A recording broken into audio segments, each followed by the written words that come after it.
Good afternoon. You're looking at a picture of the Artemis II crew. It was taken yesterday at Launch Pad 39B with the SLS rocket and Orion spacecraft. Our first launch attempt for the Artemis II mission is tomorrow, April 1st. The 2-hour launch window opens at 6:24 p.m. Eastern Time. Welcome. I'm Antonia Jaramillo, and this is the pre-launch news conference for the Artemis II mission. Joining us today to speak about the launch countdown is Jeff Spaulding, Senior NASA Test Director. Good afternoon.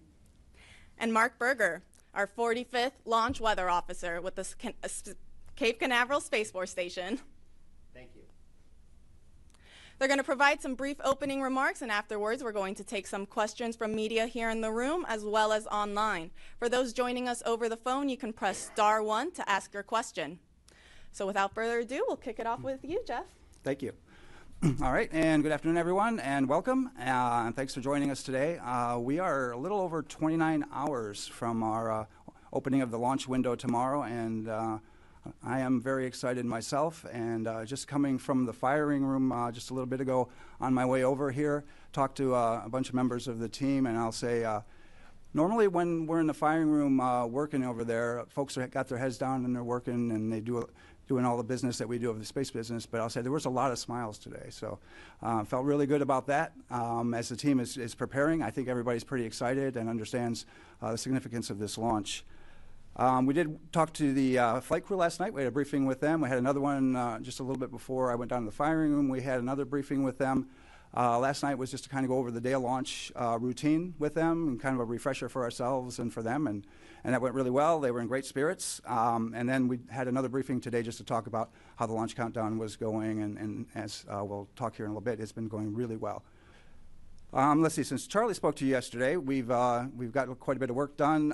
We started out yesterday, the first thing we do usually is fill up the sound suppression systems with water, and when we start working on getting the liquid oxygen, liquid hydrogen systems ready for our propellant loading that's coming up in the future.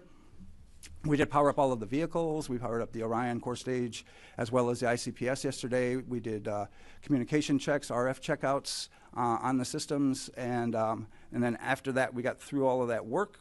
Then we went ahead and powered down the ICPS because there was no more work for them until later tonight when we power ICPS back up. But of course, core stage and Orion stay powered up through the remainder account. Today we got launch pad ground system configurations in work. We're doing closeouts in a number of areas. We're doing walk downs as we work through the pad to make sure everything is configured for launch. We're also in work on the late stow right now. We should be getting the Avatar and the bags that we're doing in the late stow going up. They were prepping them in the PTCR down in below the pad terminal changeout room, which is the area beneath the pad where we have some rooms, and getting those ready to go up, and they should be being installed as we speak. And then let's see, tonight we're going to be doing a whole lot of other work as we get ready to clear the pad. We do have some work associated with the Orion ground equipment and systems that we use to do the leak checks on the crew suits. And so we'll be working those later tonight to configure those and check them out and make sure they're ready for when we hook up to the crew on launch day. We'll be powering some of the Orion guidance systems later tonight as well. We do intend to clear personnel from the pad at about 3 in the morning at that point. And then we'll get ready for our air-to-GN2 changeover at about 4 in the morning. We do that. We purge the vehicle with air routinely for the whole flow. Once we get to this point where we're getting ready to add hazardous propellants like hydrogen, for example, we change over to GN2 to have an inert environment for safety purposes on the vehicle and all of the volumes that are on there. Let's see, later, once we get through the air-to-GN2 changeover and all the other work is done, our launch director will have a final weather brief, and once we get out of that, she'll signal the team that we are ready to start our propellant loading, and that's scheduled to occur at about 7:34 tomorrow morning. That loading takes a little over 5.5 hours. We'll work through that. As mentioned yesterday by the launch director, we have inserted some time in front of that propellant loading time frame, so that if we are in fact done with all of the work and are ready to go and we can start a little bit early, like a few minutes, we will try to take that and take every bit of time that we can to get ready and prepared for the crew and be prepared for anything else that might happen. So we did that purposefully to give ourselves a little bit of room in that time frame based on the launch director's guidance. Let's see. During the propellant loading, the flight crew will wake up at about 9:45 tomorrow morning. They'll have breakfast and start working towards their preparations for launch day, and getting their suits on and doing all the other work that they have to get ready to head out to the pad. And then once we get to all stages replenish, which is a little after almost 1:15 in the afternoon tomorrow, we'll send a closeout crew to the pad. All stages replenish is when we're done tanking, essentially. We filled all the propellant onto the core stage and the upper stage ICPS. And at that point, we're only just replenishing the propellant that's boiling off at the same rate, so we keep it full. We do lose quite a bit of propellant during that time frame, and so we will continue to just work that throughout. After that, we'll send the flight crew to the pad. They're going to head out a little before 2 o'clock. And to get into the spacecraft, as I mentioned, the closeout crew is going to go out before them, so they'll have been working that time to prepare the capsule for the flight crew arrival. And then the flight crew will get out there, and then they'll work in the insertion portion, in which we're going to strap the flight crew members into the seats of Orion. And after that, we'll do the final closeouts in the crew module. We'll close the hatches. There's some pressurization checks we do and some other things at the end. And then we'll clear the white room. And then get ready to get into terminal count. Our closeout crew clears the white room at about 5:30 tomorrow night. It's almost an hour before launch. That's our plan time. After that point, we'll finish the rest of the work and configurations that we can do remotely. And then, excuse me, we'll proceed into the launch team poll. And then after that, the launch director will perform her management poll. And then we'll get into terminal count for the last 10 minutes of launch countdown. So that's essentially the work ahead of us. And I would say that our team has been working amazingly hard through these weeks and months trying to get this vehicle ready to where it is. We've had some challenges. The team has done an outstanding job managing each and every one of those throughout all of this, through many different scenarios, through weather, through lots of different things that we've had to work through to try to get through all of this and get to where we are today. People are excited and ready to go on this first chapter on our way back to the moon since the 1970s. So we're very excited. So, Mark, over to you. Right. Thank you, Jeff. Good afternoon, everybody. So amazing times. It's great to be here at this point. And, of course, weather has been a nuanced thing for us at times here in the generation phase of this mission. But again, look outside right now, great weather. Hopefully we will keep all of that, although the breezes continue to be an issue for us, but a minor one for us in terms of weather.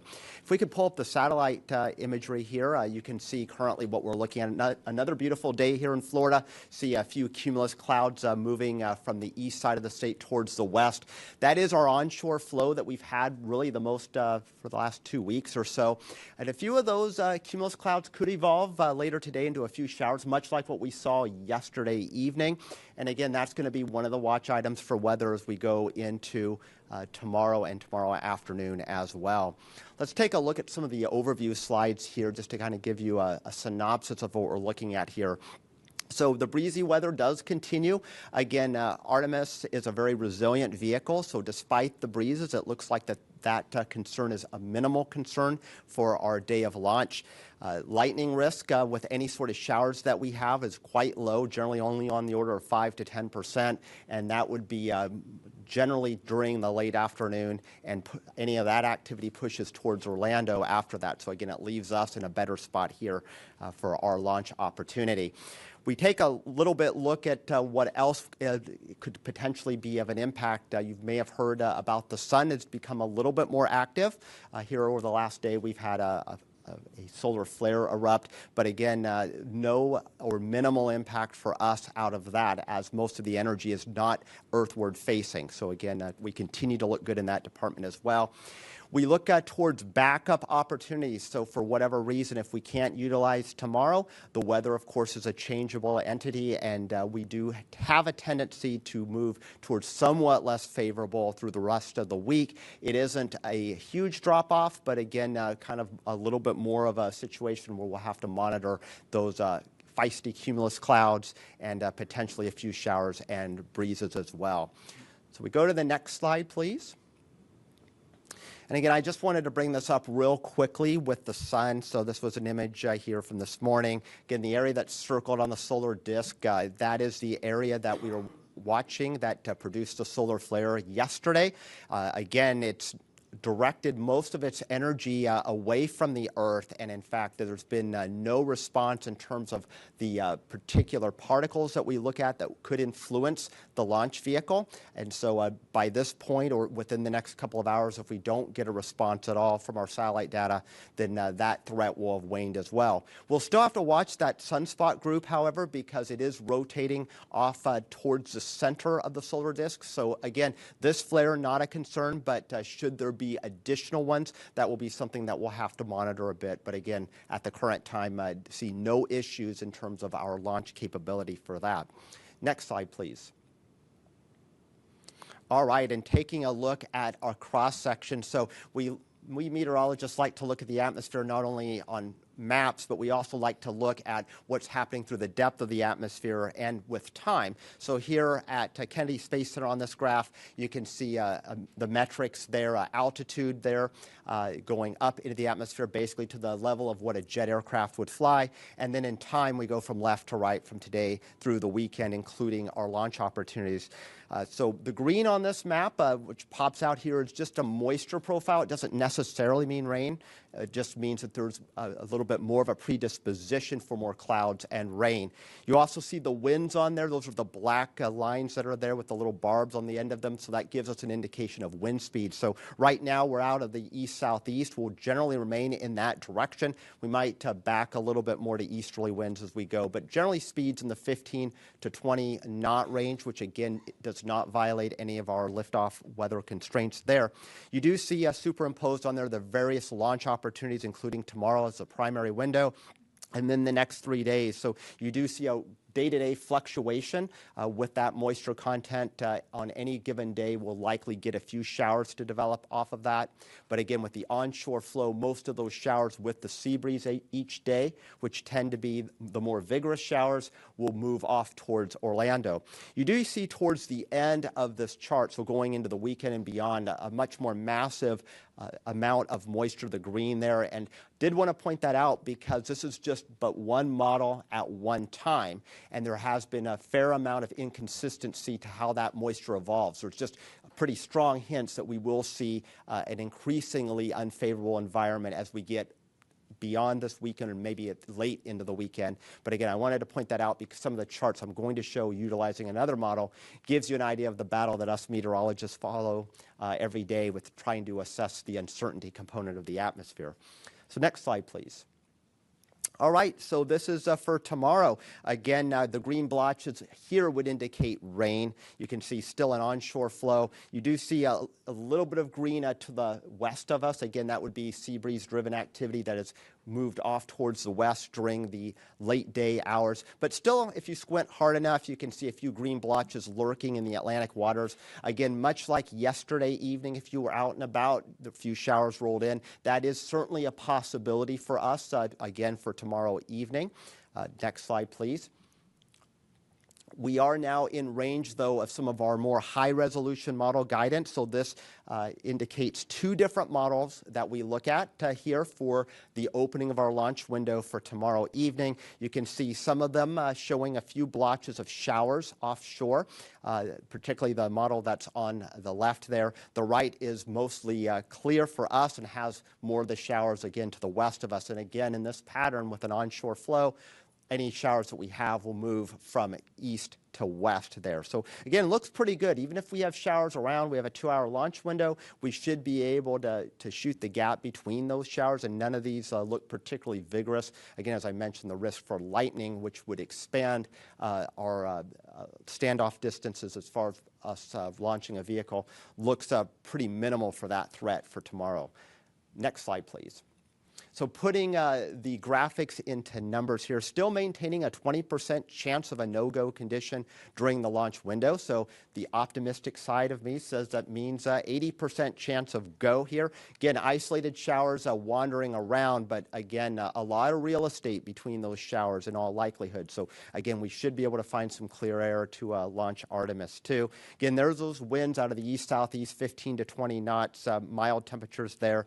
And again, the order of concerns from the weather standpoint here, cumulus cloud, and then winds would be a secondary threat, and then a much more distant threat would be solar weather. Again, the current flare, not a concern. It would be if there were any additional ones that form on the sun, potentially we would have to watch those. So let's go into the next day for our Thursday. Again, pretty similar pattern, still onshore flow. It does look a little windier, again, so that is an additional concern. And you also see a little bit more green, at least in the area. So again, I do suspect that a Thursday evening attempt would have a little bit more weather to deal with. So a POV of roughly 40% is what I'd be advertising for a Thursday evening launch attempt. Again, very similar concerns with the cumulus clouds and the winds as well. And then the next day, going into our Friday to close out the work week here, again, you see very similar pattern. Winds still in that roughly 15 to 20 knot range, and easterly or southeasterly, and still some green blotches out over the ocean. So again, that's a hint that there'll still be enough moisture to generate some showers. But there does again look to be more breaks in that weather for Friday. So POV would go back down to 25%. So roughly in the same ballpark as tomorrow for Friday. Tomorrow still looks to be probably the most optimum day of the lot. And then finally, going into the weekend for Saturday, again, this is what I pointed out on that cross-section in my earlier slides, is that moisture fetch that was shown later in the weekend on that model, you can see it's a lot closer to home as we go into Saturday. It's actually spilling some of that moisture in towards us. Again, this is probably the most aggressive model at that. So again, just part of that uncertainty component that we deal with when we have limited forward visibility going out a number of days. So all things considered, a Saturday evening launch attempt would definitely have to throttle the POV back up again to right now about 30% or close to 1 in 3 chance of a weather violation on that date. So tomorrow looks to be the best. Other days hit and miss, but still pretty good. There's nothing here that is screaming a no-go for the entirety of the window for any one of these attempts. Thank you, Mark. We like to hear that. All right, we will now open up the floor to questions here in the room and also online. Just as a reminder to those joining us over the phone, you can press *1 to submit a question. All right, we will start with Bill Harwood. Hey, Bill Harwood, CBS News. Jeff, good to see you back here again from your shuttle days. It's been a while. I think for Artemis I, there was something like 42, 41 COLAs, collision avoidance cutouts. What's the story for Artemis II? There's a lot more stuff up in low Earth orbit than there used to be. Thanks. Yeah, there's quite a few more that we manage now, and part of that is how we're actually laying out the COLAs. We had combined a number of COLAs during Artemis I where there were small gaps in between them, and now we're showing all of the COLAs to give us more flexibility, if you will. Because when you have, when you combine those, it takes out larger chunks of time when you could have launched in one of those points between there. So if you had, say, 3 COLAs with a small period of time with it, and you combine them all, it takes out a larger chunk than leaving those gaps. And we're pretty good now during our trainings at being able to pick up the clock quickly and on the fly and hit those very narrow gaps that are in between all of these COLAs that we're dealing with now. So I think that it's definitely in our best interest to keep it where it is. Right now we're at about 156, and they assess that on a daily basis, so it could change it by a couple. All right, we will go to Marcia Dunn. Marcia Dunn, Associated Press. How much wiggle room do you have to either halt the countdown or deal with a solar flare that is a big one and comes out at you like during the once tanking begins? I just didn't know how much heads up time you need, and just sort of talk about that, please. So we have launch commit criteria that are outlined for the solar weather, and those go down to T-minus 6 minutes. And so we would be evaluating those throughout. Mark and their team would be looking at those, and if there were an LCC violation, would call it back through the launch weather officer to the launch director. Mark, I don't know if there's anything you wanted to add there, but yeah, I'll add a little bit. That's exactly right. And just to give you kind of a background, currently our satellite data from this most recent event that erupted yesterday, as far as the actual particles or protons that would potentially impact a launch for the vehicle, we're running about 2 orders of magnitude below our constraint, and that's just barely above background levels. So again, we have a lot of time to see the response, and in fact, these particular particles, the protons, they are laggards. So if there's an eruption, we'll get the X-rays first. Those will be detected by satellite, and then the protons follow, and those are the ones that are a little bit more nuanced in terms of the actual ability to launch. You know, those are where the constraints are based. So we do have lead time for that. Thank you both. We'll go to Jackie, right there in the last row. Hi, thanks for doing this. Question for Jeff. We've been learning over the past few days that because of this larger hydrogen tank, there's more flexibility with recycling. But we also were told that if you have to hold or abort for weather or technical issue after T-5 minutes, that you can't do a same-day recycle. I was wondering, can you walk us through that? Why is that T-5 minute mark significant? And we'd just love to hear more about what is and isn't possible during terminal count. So the main driver in a recycle is the amount of time that you have, because a recycle does take a fair amount of time. For us, it's about 75 minutes. If we've gone all the way through from 6 down to about a minute and a half, or even down to 33 seconds, and we've been in that time frame, it can take us as much as 75 minutes. It takes less than that the closer we are to 6 minutes, because that's when we stop actually topping off the tanks at that point, and we shut everything off and it's boiling off. And so, but the 5-minute constraint is not really a constraint there for us as to whether we can or cannot. We can do a recycle as long as there's enough time in the launch window to perform it. We can do a recycle all the way down. The only constraint we have is if we get inside of T-33 seconds and we have a cutoff, then we're going to have to scrub for the day, because we can't recycle from after 33 seconds. All right, we'll go up front right here. Yes, Bert Dicht from Ad Astra Magazine, National Space Society.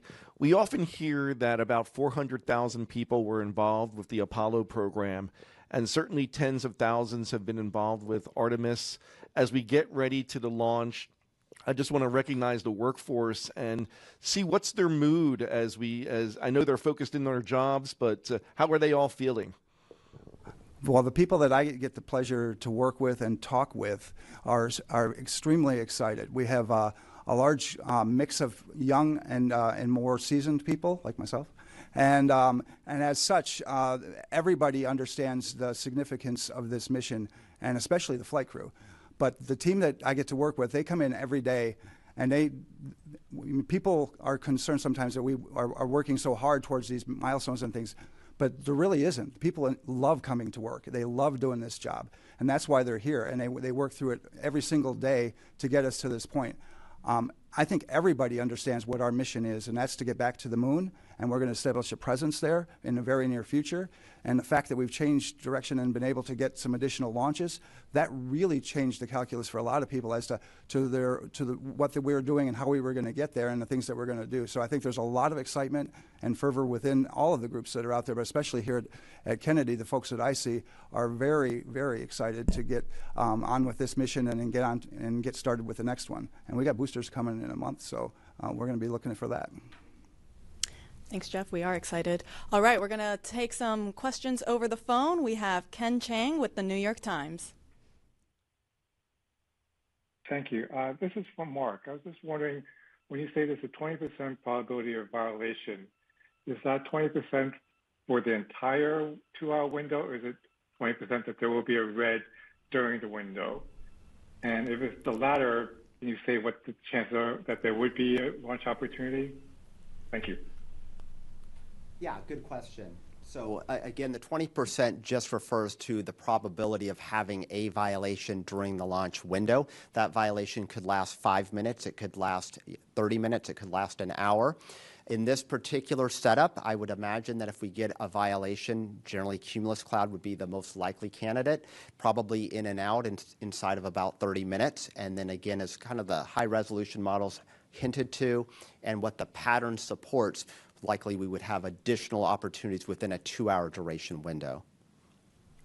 Thank you. Next up, we have Christopher Mick with the Hudson Star Observer. Thank you for the information today and for holding this briefing. I just wanted to ask a follow-up kind of on the weather hold question. I know you can't completely control that with where you are in the count, but I think you mentioned, Mark, in the 2-hour window, there's some bands of green that could potentially be coming through. Is an optimal situation? Could you kind of walk us through? Is that like holding at 10 minutes and then you're waiting for that band to move through and proceeding on from the 10-minute mark? Is it at 20 minutes? Is there kind of a what are the opportunities for kind of being the best to hold at? As far as the holds go, we have very prescribed holds as to where we can hold. Generally, if we have a weather constraint, we're going to hold it T-minus 10 minutes. We won't pick up the clock from there generally if we have a weather constraint. If we are counting between 10 and 6 minutes, we can hold at 6. We can hold there for quite a while, actually, through the remainder of the launch window if there is a violation that occurs between 10 and 6 of any of our weather LCCs. So we can sit there for a while. If we pick up a weather constraint inside of T-minus 6 and counting, if it's something that's most likely, if we're going to have a constraint, we're probably not going to get it in a very short period of time. So we'll have to do a recycle and then come back and see if the weather's going to be good on the other side of that. But we have very prescribed hold points and where we can, stop and then pick up the clock again as required. Thank you. We'll now take questions back here in the room. We have one here right up front with this gentleman over here. Hi, good afternoon. Tom Costello with NBC News. As you are now back on the pad, and of course in February you dealt with the issues on the wet dress and the tanking issues, what will be the earliest concerning signs you'll be watching for as you begin tanking tomorrow morning, assuming everything is going well, but you will clearly have your eyes very closely monitoring that tanking progress. What will you be closely watching for that there could be signs of trouble? The first thing we would probably be looking at is a recurrence of these events that happened previously, right? So once we get in a fast fill on hydrogen, that is where we had the previous issue where we had the leaks. We believe that we've solved those through, we've changed the seals out, we've done exhaustive testing, and so we feel pretty good about that. We went through a wet dress with that seal, so all of that says that we feel pretty good about all of that. But that's where we would generally be looking at, first of all, is right there at the beginning when we transition from slow fill to fast fill on the hydrogen side. Thanks. We'll take some more questions over here in the room. Let's go over to this side. We'll go right here up front as well. Hi, Sawyer Rosenstein with NSF. We talked obviously about the weather here at the Cape and around the area, but what about abort weather criteria? Can you go into what that looks like for the coming days, and also how often are you measuring it? How are you measuring it as well? Okay. Yeah, good question, and a complex one, actually. So the winds are obviously coming from onshore, and the whole point of in case of an abort is if we have to utilize that system, we do not want to have the Orion capsule land back on land. So there are particular thresholds. They're really the component of the onshore wind that's exactly perpendicular to the coast. And so just getting a wind out of the east-southeast, the actual coastline is more oriented northeast. So we take only a fraction of that onshore component, which helps us out. Now, if the winds were starting to back, if we saw that indication on maybe one of the backup days that instead of them coming out of southeast, they were more northeasterly, we would unfortunately be exposed to a higher percentage of that onshore component. So we do look at it at a layer, not only at the ground, but all the way up through 4,800 feet. And to make that assessment, and it's an average speed through that layer, and we actually do have calculations to run that. But the decision point is actually from a balloon that is launched at L- 3 hours and 10 minutes. We'll be providing the launch director already with assessments of the forecast well before then. But that L- 3 hour and 10 minute balloon is really where we'll report the hardline data as to whether or not that component that is onshore northeasterly is actually in violation of the magnitude constraint of that. And then at that point, if that were to be the case, then we'd be continually advising the LD about what our expectations are. Subsequent balloons will be launched and will also give us a read for that. In addition to balloons, we also have the 915 megahertz sounders that we have, which also give us real-time assessments of what the wind direction and magnitude is. So we have a number of ways to address this. So even if we were to proceed deeper into the countdown, weather, of course, changes. And so the forecast component plus the actual hardcore balloon data and the sounding data gives us that ability to make a forecast and provide numbers. So it's possible at one point in the countdown we could be technically unacceptable for that low-level wind abort constraint, but then evolve to be acceptable or vice versa. Thank you, Mark. We'll go ahead and take then the person right behind him. Tim Dodd, Everyday Astronaut. Can you give us a quick little refresher on if we do go through an entire launch window tomorrow, and we might be holding for weather or whatever, we do have a 24-hour reset, recycle capability for Thursday. Is that correct? And/or if that's not correct, what does the return around look like? And if we do burn up a 24-hour recycle, what then are we at 48 hours for the next attempt? Can you just run me through the full reset situation? Sure. And we generally would refer that as more of a scrub than a recycle, because our recycle is that time that we have a second attempt. But for our scrub plan, we have opportunities. Right now we're set up for 48 and 24-hour capabilities throughout. We have 4 launch attempts available to us in 6 days, and we'll take a combination of that. As mentioned yesterday, our launch director mentioned our sort of baseline or preferred method is to do a 48, then into 24, and then followed by 48, and that to set us up for LOX tankers. But there are a lot of other factors that come into that if, in fact, we have weather or other types of things that may say that second, if you wait 48 hours, those aren't good days. So there's a whole lot of factors that come in to that evaluation when we determine the date. We set up for dates, and then we adjust as we need to based on what happened during that kicked us out for the scrub or any other types of things. So, but we have capabilities for 4 attempts in 6 days, and I need to have a couple of 48-hour scrubs in there so that I can take tankers for the liquid oxygen system. Thanks. We'll now go to the other side. We'll go right up there. Hi, Robert Perlman with CollectSpace.com. There's a long history dating back to the Apollo era guys of pulling pranks on launch day with the launch team and with the launch team pulling pranks on the flight crew. And given that tomorrow is April 1st, I was wondering if, maybe without spoiling anything, if there's been any talk about that or whether there's actually been a decision to not do that and stay away from that. So I am not aware of any pranks that anybody intends to pull on the flight crew or in the launch team itself.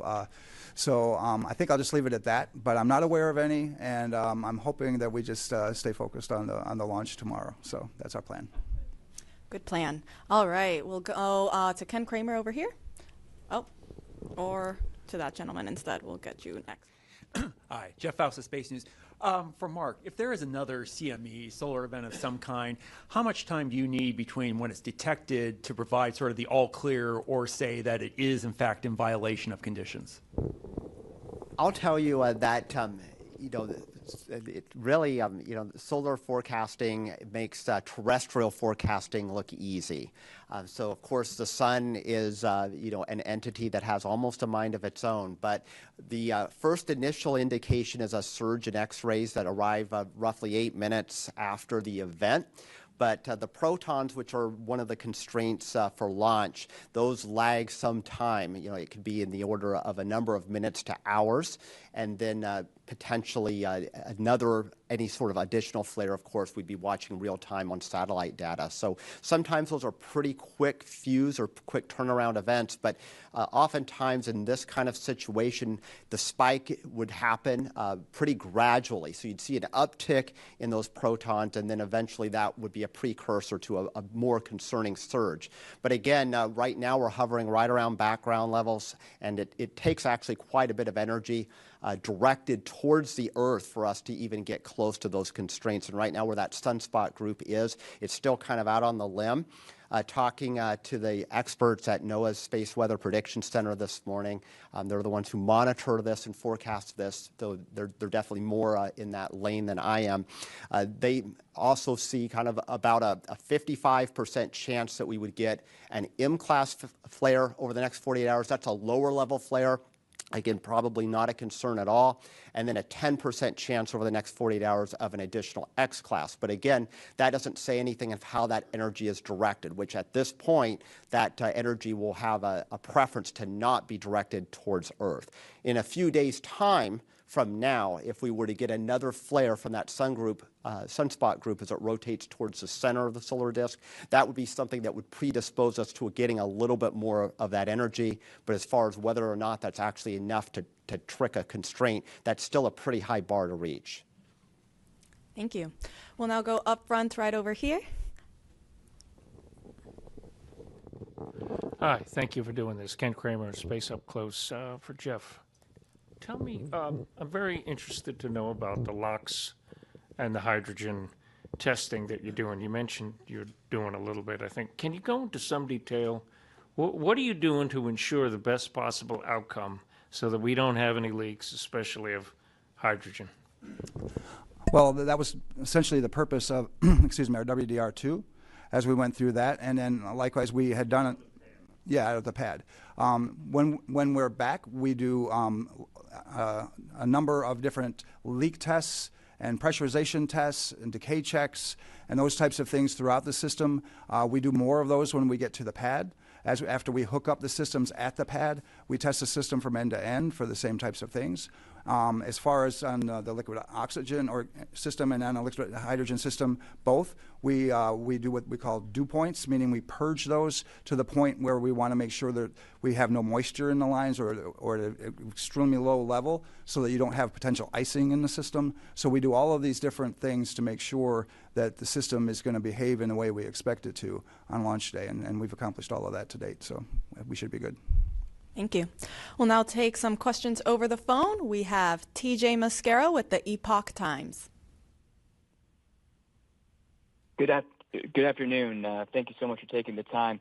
My question's for Mark. Can you please give a bit of a refresh about the cloud violations and the concerns behind them?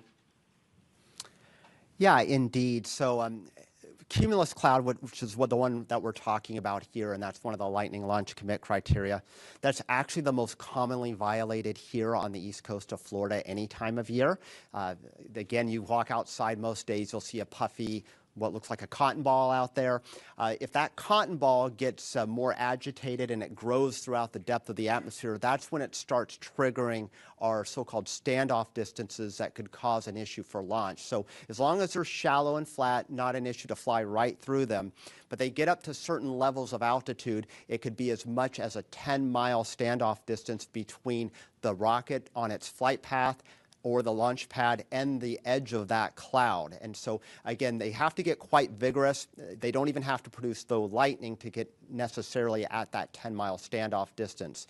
For the launch date coming up, I don't foresee any of the cumulus getting that high into the atmosphere or that cold, which would trigger that much real estate being blocked off for us. But we could certainly have fly-through considerations, which means we can't launch the rocket directly into the cumulus cloud or possibly even as far as 5 miles from it, just given how the atmosphere profile looks like. The depth of moisture is pretty shallow, even though it feels really humid out there. So again, that helps us in that consideration. But I'll also point out that just looking at our overall climatology here on the Eastern Range, so almost 1 out of 4 launches over the course of the year would have one or more no-go lightning launch commit criteria. Doesn't mean the launch scrubs, but again, it's a pretty common occurrence. Scrub would be a lot lower percentage than that. So again, that kind of speaks to the transitory nature of these clouds. You get a 2-hour launch window, they could be in the flight path and then just as soon be right out of it.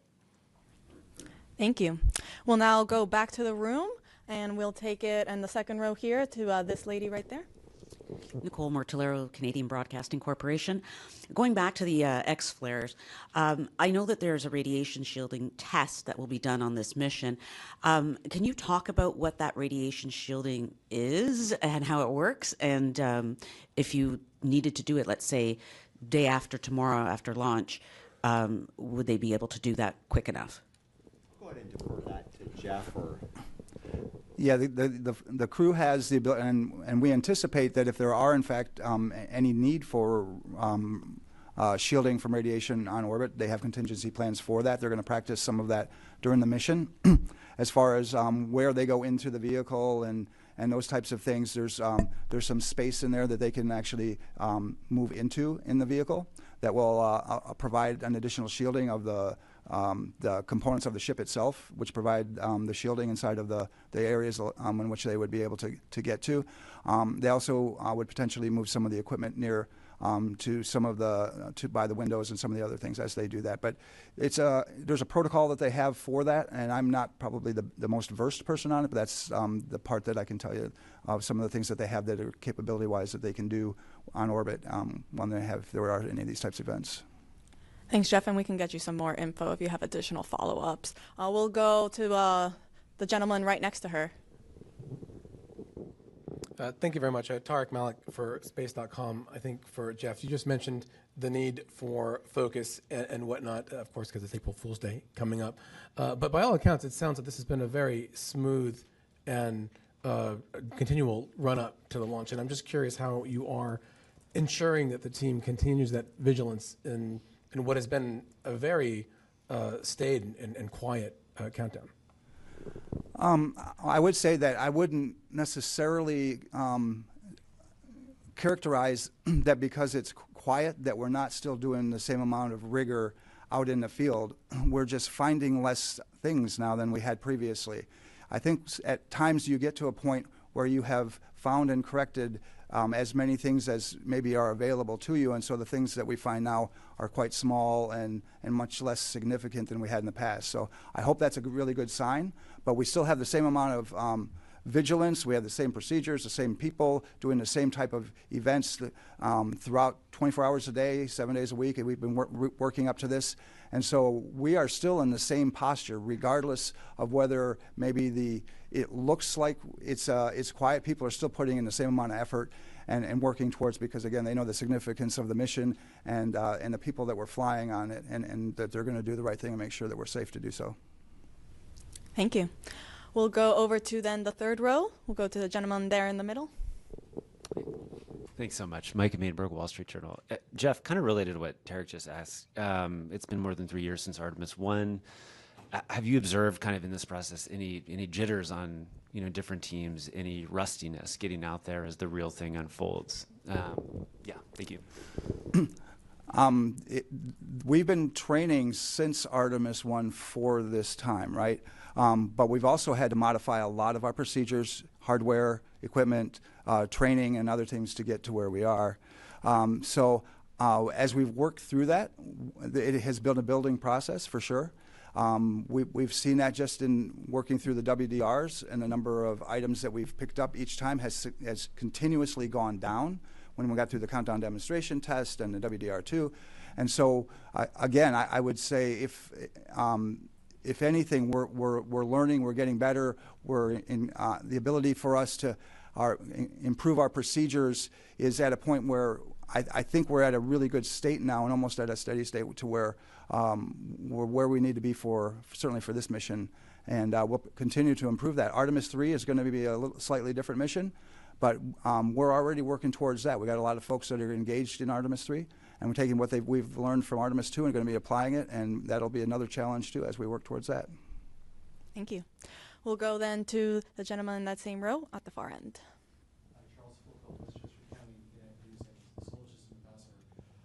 I remember the Apollo 12 launch very well and what happened. Is there a concern that the booster might lose its guidance if there's a similar lightning strike, or the spacecraft might lose its platform, like what happened in Apollo 12? And if so, what are some accommodations for that? So I would say for what we try to do, before we would launch, because again, we create a lot of launch commit criteria to avoid that very circumstance, right? A lot of things came out of that event which have led us to where we are today for all of these requirements that we have, both on the range and for vehicle requirements and those other types of things that Mark can speak to, I'm sure, very, very eloquently. But our systems and our vehicles are very robust. We have redundancy and capability throughout. If there were any type of event that we needed to work through, it's really hard to gauge exactly what that would mean. But all of our systems are hardened against various events. They have to fly in space, many of these, right, where we have to worry about solar events and other types of high energy events. So the vehicle is as robust, I think, as it needs to be, and we have the number of systems and robustness in it by having redundancy to allow us to weather many types of different things. And I don't know if you want to talk about the criteria and what's changed or not, but nothing to add, really. Really? You said it well. Okay. Thank you both. All right, we'll take then the one question there all the way in the back. Hey, Nell Greenfield, Voice with NPR. This is for Jeff. So you've been involved in a lot of shuttle launches, but this one could go to the moon. And I'm just wondering, like, does it feel different for you? I mean, you look like you were probably a kid during the days of Apollo. Like, would, 10-year-old you have thought that you'd be involved in a moon launch like this? Do you think about that at all? Or how does it actually feel? I mean, there's all the things you got to check off and do, but are you guys thinking about the moon? Have you been looking at the moon at night and thinking about that at all? I'll just say from my personal experience, I have, right?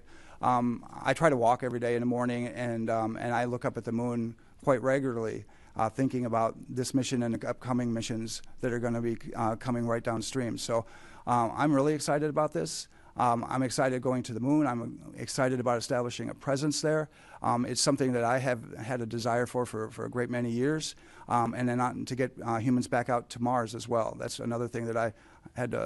Fortunately, I had the ability to work on some of the studies that we did in the 90s on the Mars missions and things. And so I have been looking for human exploration of the solar system for a very long time. And it's part of the reason that I'm actually still here is to continue to put humans into space and to get us back into this launch mode that we are, so that we can continue to explore and establish a moon base and then continue to work towards getting to Mars. Thank you. We'll go to the other side. We'll go right here in the second row to the lady right there. Hi, Brandy Campbell with Fox Weather. I have a question about weather, of course, from Mark. Just with your past experience with issuing these forecasts, when you have a similar forecast, what we are dealing with, that 20% chance of a weather violation, do y'all normally get through that 2-hour window or just the window and have a successful launch? What have you experienced in the past? Well, of course, the forecast is perfect, so it's a 1 in 5 chance of us getting a weather violation. If we look at all the data over time, it comes out to being pretty close. But again, each countdown is different. So sometimes there's 20% that end up being no-go the entirety of the launch window.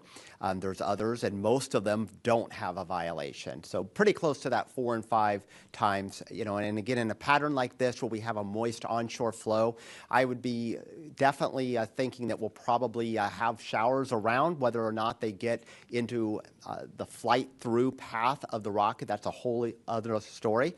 We're good because this time of year and this pattern doesn't lead to a lot of robust thunderstorms, so that does help us. It also eliminates a lot of lightning launch commit criteria, so that works in our favor as well.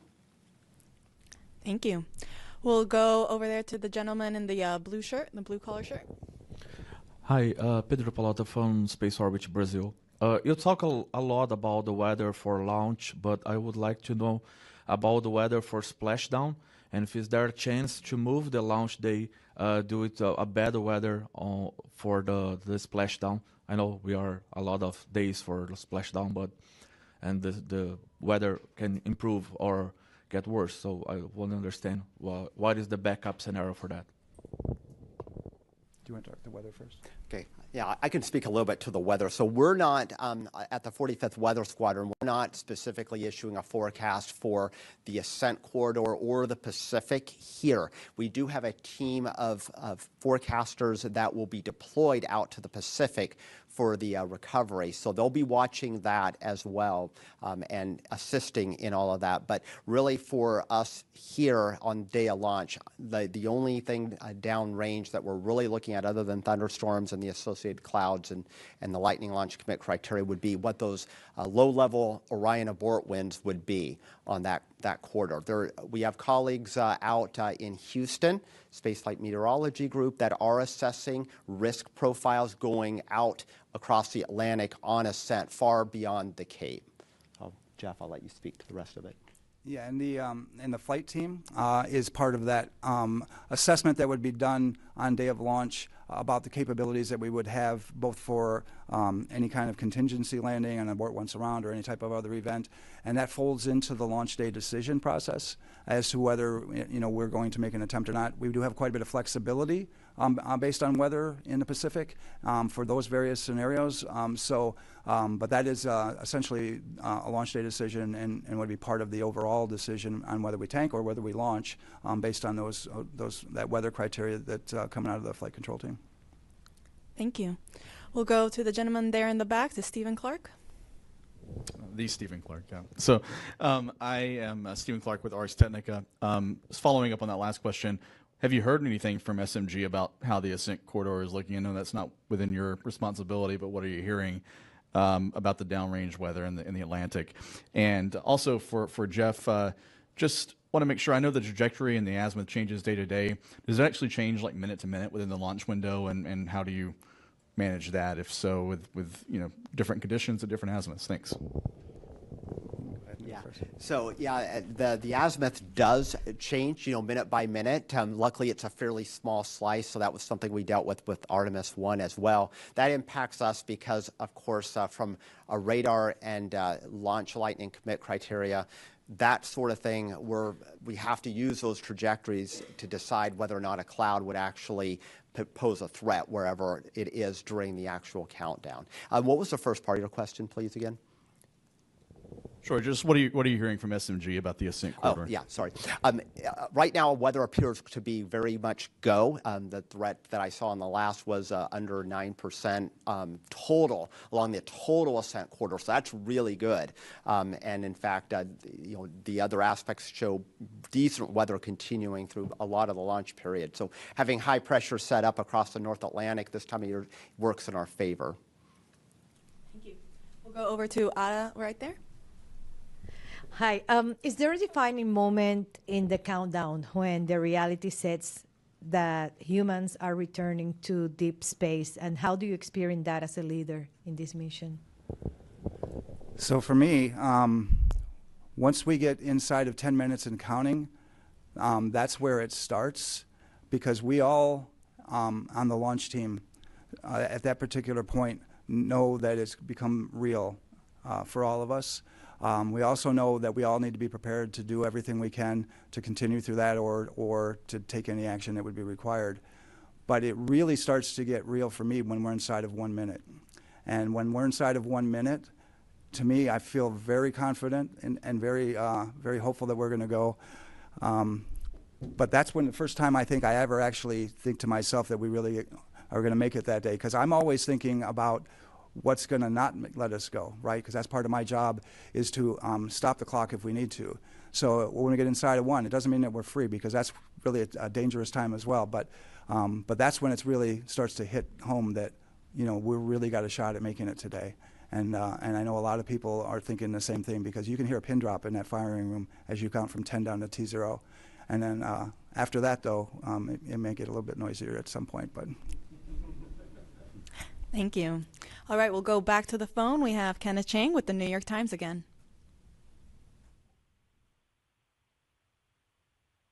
And Ken had hung up at this time. All right. We will then take one more question here in the room. I don't believe we've taken your question yet, sir. Hi there. I was Semenick with the Globe and Mail. I wonder if you could just say something about the closeout of the capsule where backup crew members are going to be in the capsule. I think that's this evening, but could you clarify that part of the operation? We have 2 time frames when we'll have the backup crew members, and we'll have 1 at each of the intervals. When we're doing the final closeouts of the capsule before tanking, we'll have one of our astronaut support personnel in there working final configurations for the crew, switch list, and a few other things at that point. And then on our actual closeout crew team, it's a 5-person team, we do have another backup crew member. Andre's on that one, and Jenny's on the first one. But he'll be on that team, and he is responsible. He's one of the 2 people. We also have an insertion technician, Bill does that work, that is responsible for strapping the flight crew in during that time frame and getting the crew module all set up at the very, very end. And then when they're done, they come outside. But he'll be inside of the capsule during that time. The flight crew insertion at the end takes about 30 minutes or so. Once the flight crew's there, they do a little work before that, so he'll be in there before that time frame as well. And at the very end, yeah, it's pretty good to watch what those guys are doing.